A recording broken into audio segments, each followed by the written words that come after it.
Alors Goldorak, quand j'ai vu arriver ce monstre-là devant moi, c'était génial parce que ça m'a rappelé toute mon enfance. En fait, toutes les années 80, qu'est-ce que j'ai pu regarder comme dessin animé de Goldorak. On a tous été baignés, enfin tous ceux de ma génération ont été baignés là-dedans, quoi. Et on s'est nourri de Goldorak pendant des années. Donc ça, pour moi, ça a été un kiff total de pouvoir travailler sur cette pièce.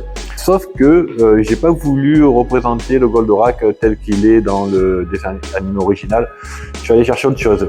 Je suis allé chercher le côté un peu plus japonisant, un peu plus samouraï.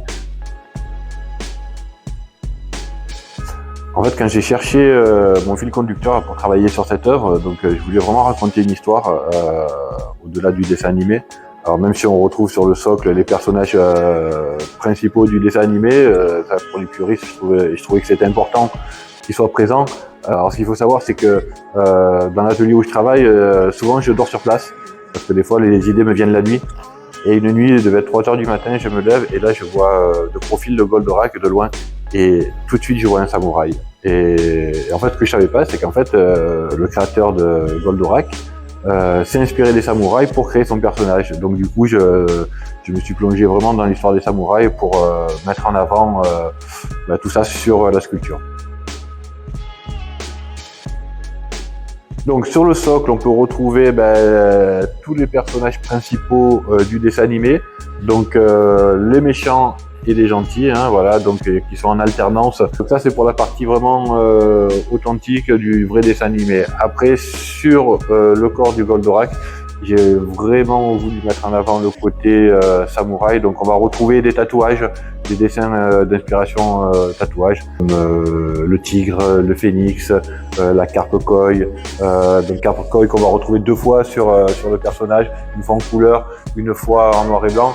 Pourquoi? Parce que y a le bien et le mal en fait, et c'est aussi ce que j'ai voulu mettre en avant sur cette œuvre, c'est le côté bien et mal qu'on peut retrouver avec le yin et le yang sur le poitrail du Goldorak, avec des samouraïs qui s'affrontent comme ça. Donc, parce qu'on a tous en nous le bien et le mal. Donc voilà, c'est un peu tout ça que je vais mettre sur cette œuvre.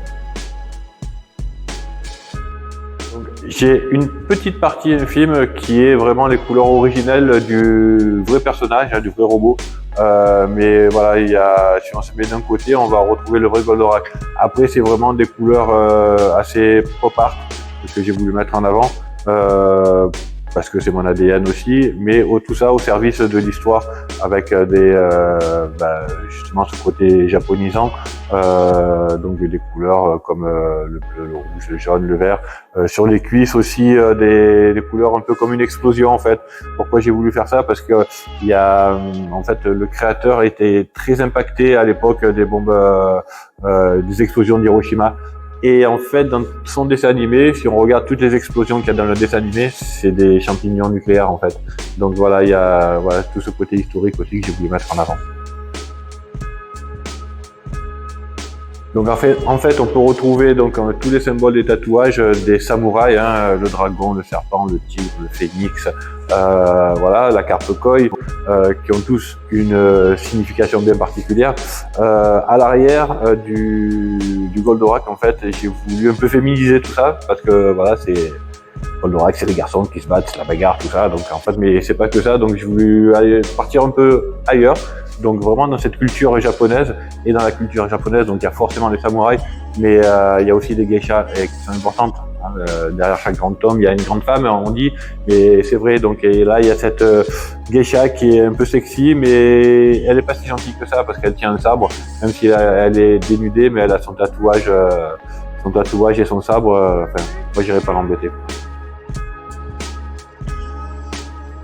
Sur l'avant, sur la pointe sur le devant de Goldorak, pardon, j'ai voulu mettre aussi le Bushido. Le Bushido, c'est le code d'honneur des samouraïs avec toutes les vertus, hein, le courage, le respect, tout ça. Enfin, voilà, il y en a 7 au total que j'ai écrit avec une calligraphie japonaise. Voilà, donc j'ai essayé de respecter vraiment la calligraphie. Donc j'ai pris beaucoup de plaisir à écrire en japonais en fait.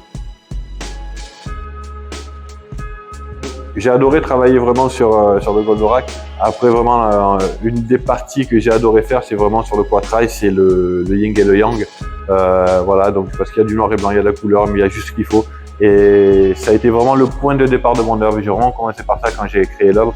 Et c'est ce qui a donné toute la suite de ma peinture.